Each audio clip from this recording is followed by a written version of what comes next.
સૌરાષ્ટ્ર અને દક્ષિણ ગુજરાતમાં ભારે વરસાદ બાદ સંભવિત રોગચાળાને રોકવા રાજ્યનું આરોગ્ય વિભાગ એલર્ટ મોડ પર આવી ગયું છે। આરોગ્ય પ્રધાન પ્રફુલ્લ પાનસેરિયાએ કામરેજ ખાતે જણાવ્યું હતું કે વરસાદી પાણી ઓસર્યા બાદ કોઈપણ પ્રકારની રોગચાળો ફાટી ન નીકળે તે માટે રાજ્યભરમાં તાલુકા પીએચસી, સીએચસી અને સરકારી હોસ્પિટલોમાં પૂરતી તૈયારીઓ પૂર્ણ કરવામાં આવી છે।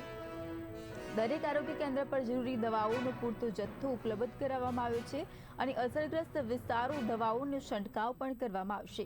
આરોગ્ય વિભાગ કોઈપણ પરિસ્થિતિનો સામનો કરવા સંપૂર્ણપણે સજ્જ હોવાનું જણાવતા તેમણે લોકોને પણ આરોગ્ય સંબંધિત સાવચેતી રાખવાની અપીલ કરી હતી।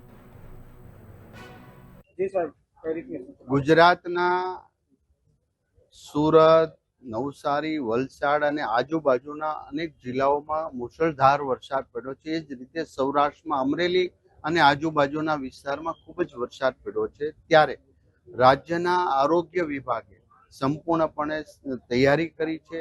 એક સેન્ટર સુધી તમામ દવા અને એમનો જથ્થો ત્યાં પહોંચી જાય અને ઘટ ના પડે એનો પણ સરસ રીતે પ્લાનિંગ કર્યો છે।